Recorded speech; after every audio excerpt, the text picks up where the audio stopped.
You're listening to the A Bit From Within podcast with Felicia Marty. It comes to having more faith in our lives because so much of wanting to know the answers and wanting to feel like we're not in that limbo, being so uncomfortable living in the limbo, it comes down to fear that we're going to get crushed again, that we can't trust our life path, that, we're going to be overlooked or something bad's going to happen and we're just going to have bad luck. We have to let that go a little bit. Hi there, and thank you so much for joining me today for a new episode of the A Bit From Within podcast. I'm Felicia. I'm a wedding photographer in the Denver metro area, but I also have this project, this little business that I have called A Bit From Within. And A Bit From Within is about sharing pieces of real things that are going on inside of me with the world. I'm always kind of trying to focus on self-growth, encouragement, self-care. Trying to take care of myself is, for me, is a challenging thing. And I know for many of you it is as well. And I also teach yoga and meditation as tools for that self-care. So that's just a little bit about me if you are kind of new around here. And I am coming out of a very kind of stressful last couple months. In the wedding photography business, September, at least in Colorado, September and October tend to be very busy. People love those fall weddings. It starts to get much cooler, and I think there's always hope that the leaves are going to change colors, and it just adds a little bit more magic on top of what is already a very magical day. And so June was a very busy month for us, and then September was by far our craziest month of the year, and it kind of led into a very busy October, which included some traveling for me at the beginning of the month for a wedding, and then just coming back to more weddings. So now I am in my final busy week where we have a big bridal show on Thursday, and another wedding on Sunday, and then Saturday is also Dave's birthday, so there's a little bit of stuff going on this week for sure, and I am just really trying to get myself through to the end of the week. I had woke up today just kind of in a little bit of a funk. I have been working some really long hours and just feeling pretty drained. And I found myself just kind of feeling very quiet today.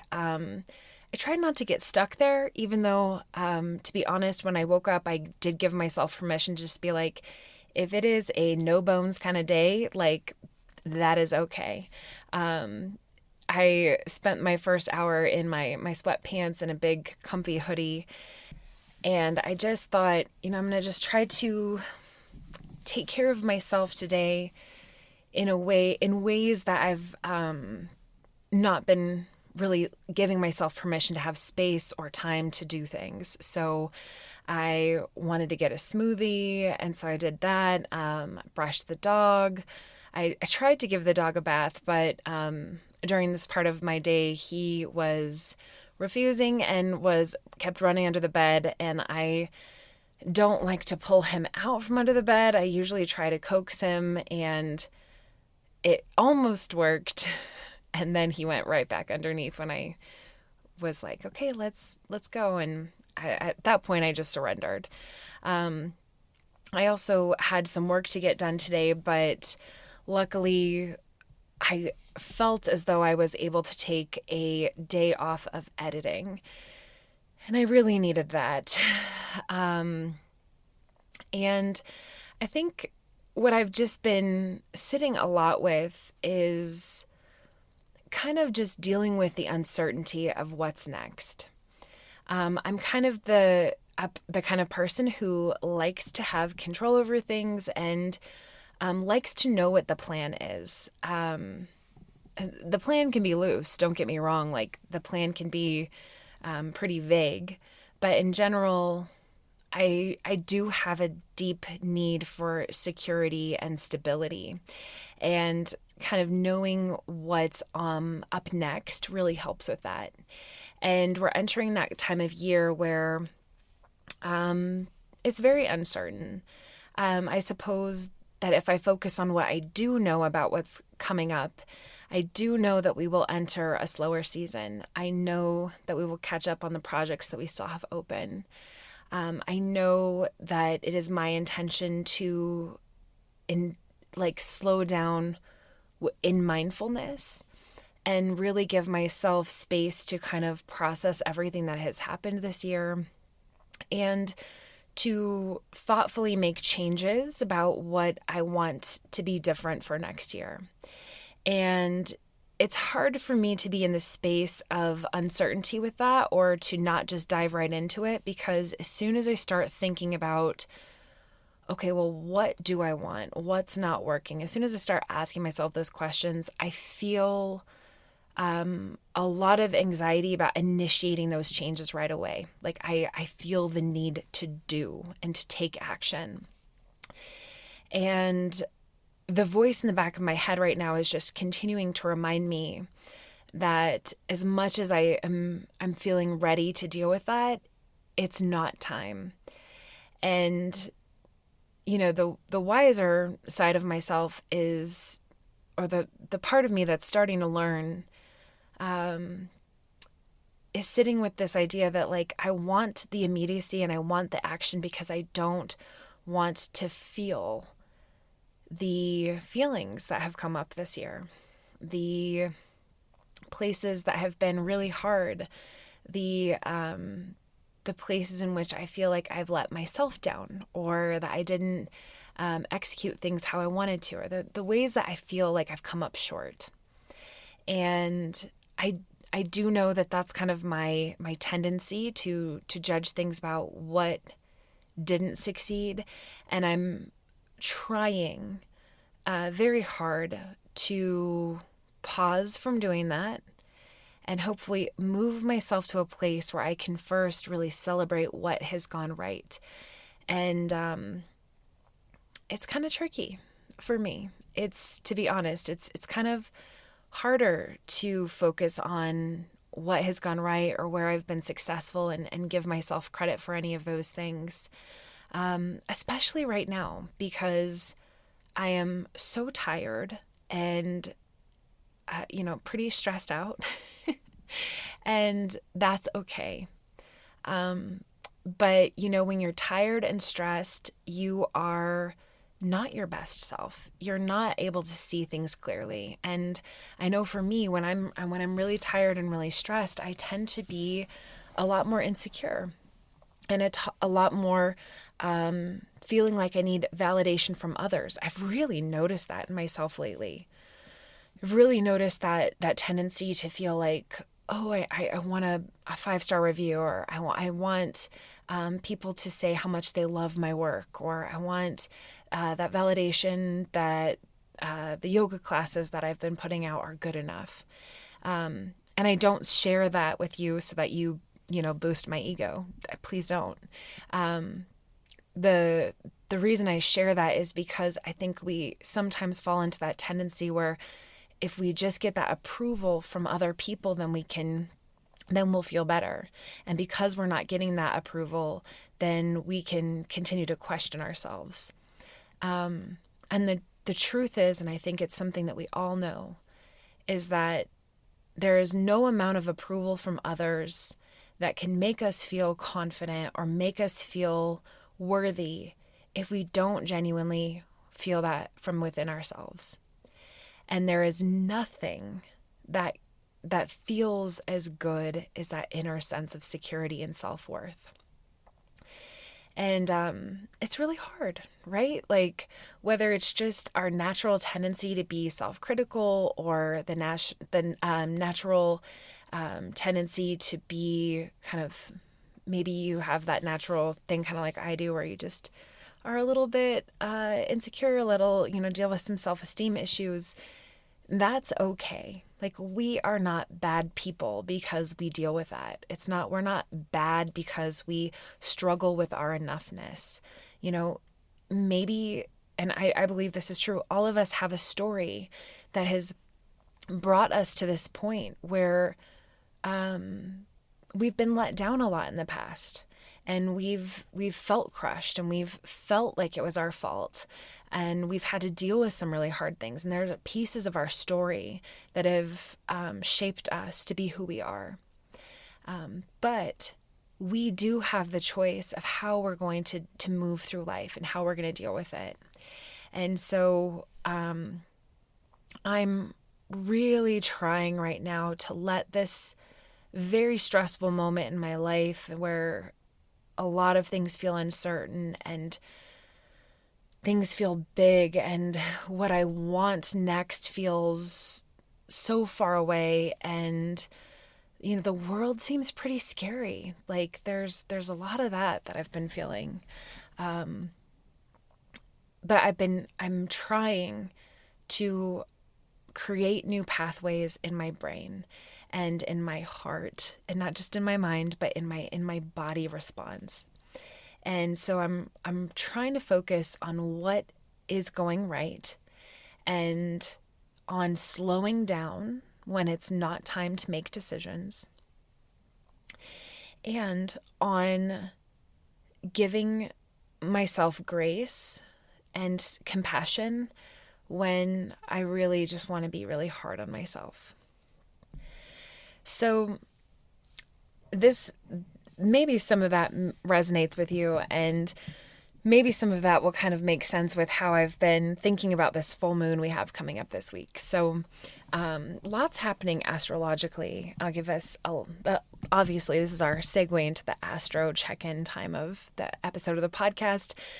For those of you who know me, you know that I love astrology and often use astrology as a way to think about things differently, especially when it comes to self-care or navigating where you're at in life. And I think it's a useful tool.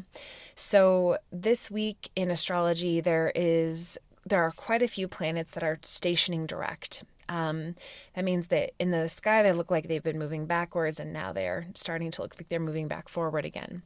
And this month, actually, we've had 4 planets that have turned direct. And the planet that just turned direct today, which is Monday the 18th, is Mercury. And it kind of feels like nice that Mercury retrograde is over, but of course it takes always a little bit of time to totally readjust. And a lot of astrologers are talking about all of this, kind of like this dam of energy that has been kind of building up the past couple weeks, if not a little longer. And now that dam is going to be kind of opened, and all of this energy is going to flood through, all of this momentum. And I think the full moon that we have in Aries on Wednesday is definitely going to be a part of that. And one thing you have to think about with this full moon is the relationship between Aries and Libra. The sun is in Libra. Aries is opposite of Libra. Anytime we have a full moon, we're talking about signs that oppose each other. And Aries and Libra they're interesting because they're both very noble, very initiative, or they have like that initiation energy. And they are starters. They're kind of like there's a leadership energy there. That has to do with the fact that Aries and Libra are both cardinal signs, meaning they kick off a season, right? Aries kicks off spring, Libra kicks off fall. That is in the northern hemisphere. And they both like to see things be productive. And that's kind of where the similarities end, because while Libra likes to see things be productive within relationship, it likes harmony, it likes balance, it likes fairness, it likes justice, it likes objectivity and being able to see the other side of the coin and make things really beautiful and peaceful and harmonious. Aries, on the other hand, doesn't really give a crap about that kind of stuff. It likes to go. It's fire energy. It's very driven. It's very passionate. Once it gets an idea, it has no patience. It wants to go. It's very impulsive. And with that comes adventure and tenacity and all kinds of good qualities that can also be taken the wrong way if not used with a lot of wisdom and care. And Aries tends to be a little bit more self-involved. It doesn't care about the other quite as much. It definitely cares more about the self. And so with this full moon, you could see that this Aries energy might be bringing a little bit of a bang, especially with all this forward energy. So one thing to consider is the ways in which maybe slowing down or feeling stuck or working on compromise, things like that, have maybe put parts of yourself where you've been kind of like tamping stuff down and you're feeling like it's hard to do that anymore. And maybe with this Aries energy, there's going to be this feeling of like ready to explode or ready to come out with it or ready to fight for what you want and like really step into those warrior shoes. And I think what the lesson is here is to lean into the wisdom from the Libra side of things and take all of that clarity that you're getting from those feelings and that impulsiveness that's running through you. And don't feel like you have to pull the lid off and act on it and force change immediately. Instead, use that as clarity of inner knowing and get clear about how you feel and be really honest with yourself, but then get very practical about how can you affect this change in a way that will actually make it come to fruition or be good for you, as opposed to just throwing it out against the wall and hoping that others respect it and hoping that you can kind of make sense of it and not really just lashing out at others. Because most of us know that when we do that, good things don't happen, right? Like, I wish I would have told that to like 48 hours ago to the Felicia that decided to bring up stuff like right when Dave and I both got into bed. And of course it ended in a little bit of a fight, like not a big fight, but just a little bit of a fight. And it really wasn't the best time to talk about that. It wasn't the best time to approach it. And I definitely have a tendency to do that because when I feel things, I really want to bring them up. And it's hard. It's hard because sometimes bringing something up at the wrong time is just as unproductive as keeping stuff down, right? We have to have the wisdom to know how to communicate about things or bring things up and even persuade others to understand where we're coming from. Like sometimes we need that, no matter how noble we think we are, which I'm quite a noble, kind of can get up on my high horse about how right I think I am about things. So that's something to think about with this full moon this week and some of this energy. And if you love this kind of stuff, or if you have checked out any of my monthly full moon or new moon guides, you can download the one about this month for free on my website. So just go to no, that's wrong website. That will take you to my photography stuff. Go to abitfromwithin.com and there you can look for the monthly full moon guide and download the guide. And it kind of goes into a little bit more about self-care. It talks more about the sun moving into Scorpio and different ways you can kind of take care of yourself, inspired by the water element that Scorpio is. And it has a full moon ritual. This one is a little bit more of DIY, like you can do it yourself, but the idea around it is about coming up from the ashes and how sometimes we have to really go to the fire in order to find that transformation. So check it out if that is something that appeals to you. So what I wanted to really kind of dive a little bit deeper into and share about today is, how can we be a little bit more graceful with ourselves when we're living in a place that's uncertain? I know a lot of the people that I've been talking to in life right now are like at some pretty big crossroads, whether it's like waiting on to hear back about a job or trying to buy a house and not really sure where to move or what that's going to look like or what the mortgage is going to look like. There's, whenever it comes to buying a house, there's always a lot of pieces that have to come together. And so it doesn't have to be just big things like that. Like, I feel like there's parts of myself that are in this same place right now where it's just dealing with a little bit of uncertainty and knowing that you're not quite where you want to be, but you're also not sure of what that will look like when it gets there. And it can be really, really hard. So what can we do to take care of ourselves during these times of uncertainty? Well, it's kind of like I talked about earlier, is like we can focus on what's going right. We can try to stay in as much of a place of gratitude as we can, and we can focus on the things in our life that do bring joy and happiness.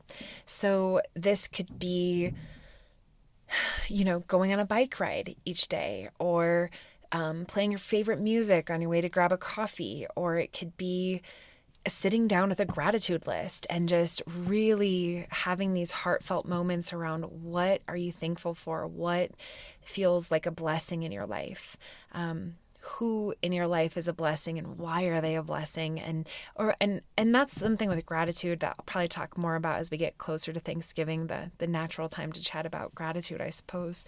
And I talked about this recently too. And I think 4 episodes ago, if you go back, but sometimes gratitude is it has to start out kind of more general before it can get more specific. And also really talking about the whys can really help you get more and more clear about what you feel grateful for.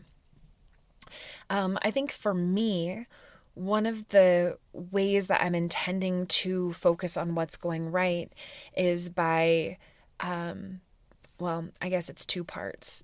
The first is sticking with the kind of shows or conversations or, just the auxiliary stuff that actually feels productive and supportive and helpful.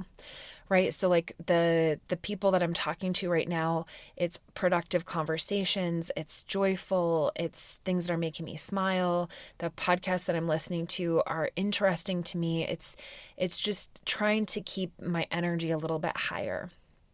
And then the second part of it, which kind of seems like a diversion or even a totally different principle here, but it's really the same vein as this. It's know the things that are very triggering right now and avoid those things at all costs.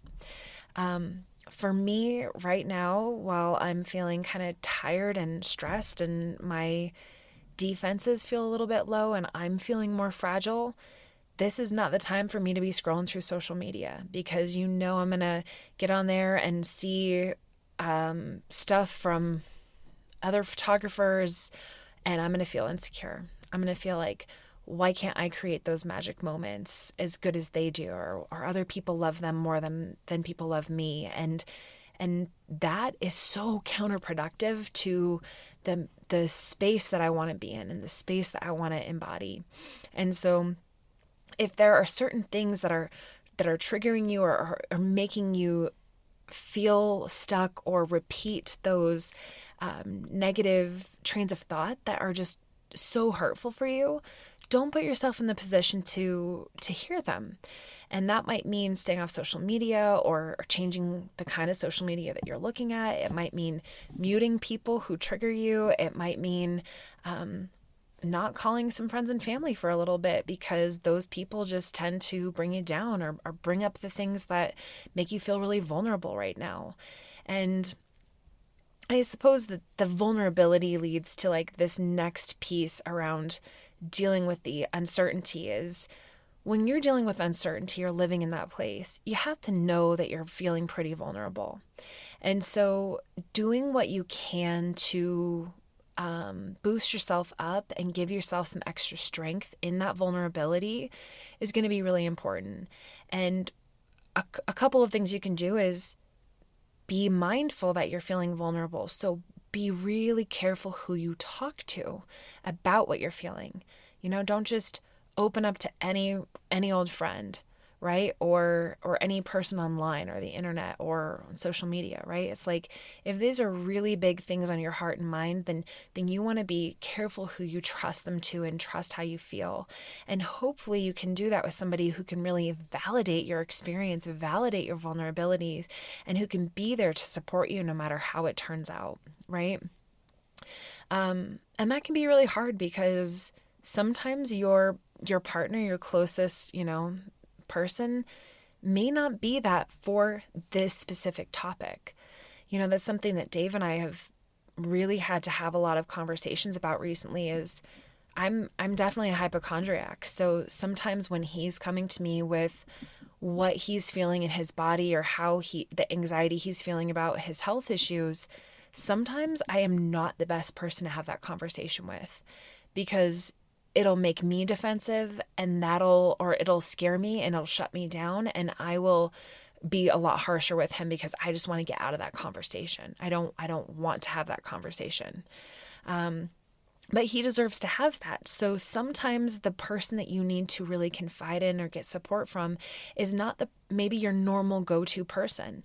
Maybe you need somebody who can specialize in that different category. Maybe it's a best friend or a parent or a brother or a sister, or a really trusted old friend from college, or whoever it may be, but somebody that is worth sharing in that moment of that vulnerability with you.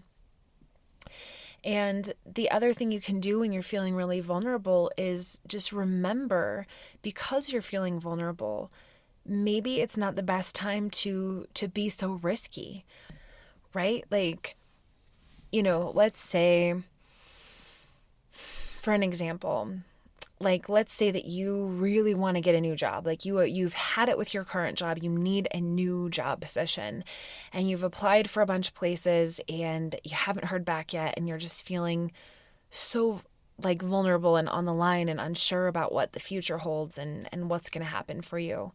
This may not be the best time to also be out on a dating website or having really big, huge conversations with your spouse about what the future looks like, or if your needs are being met.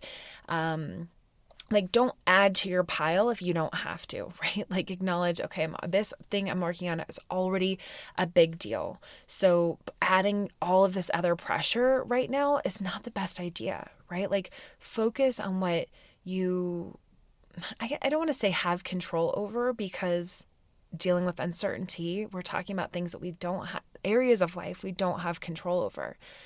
But if you can kind of minimize the amount of stuff that's out of control to as much extent that you can, and sometimes that comes down to really focusing on what is in your control, which is yourself. And that's why it's okay. It's okay to just remember that we're all here, we're all vulnerable, we're all going through stuff, and it can be really hard. So get yourself that smoothie, don't fight with your dog who won't get out from under the bed, those kind of things. And I guess the last piece of all of this, it comes to having more faith in our lives. Because so much of wanting to know the answers and wanting to feel like we're not in that limbo, being so uncomfortable living in the limbo, it comes down to fear that we're going to get crushed again, right? Like fear that we can't trust our life path, that, we're going to be overlooked, or something bad's going to happen and we're just going to have bad luck. And we have to let that go a little bit. We have to let go of some of the stuff that's happened to us in our past that has made us feel like we weren't worth it, or we deserved the bad things that have happened to us, or that we should never have got our hopes up to begin with. And we have to be willing to take each new thing that comes into our life for what it is, and know that we are, of course we aren't promised everything that we want, but we also are powerful in our ability to manifest and to set intentions and to continue to move towards the life that we want for ourselves. So, we can have a little bit more faith, and we can kind of throw out that need to try to feel like we have to control everything, and just have a little bit more faith in the process and in the journey. Well, I guess that's really what I wanted to share more about today, is just a little bit of that encouragement for all of us who are out there just a little bit in the thick of things. Let's see what the universe has to say with this card drawing at the end of today's episode. This is from the Affirmators Love and Relationships deck. And I'm just going to pull a card here and see how it kind of fits into everything we've been talking about today. Oh.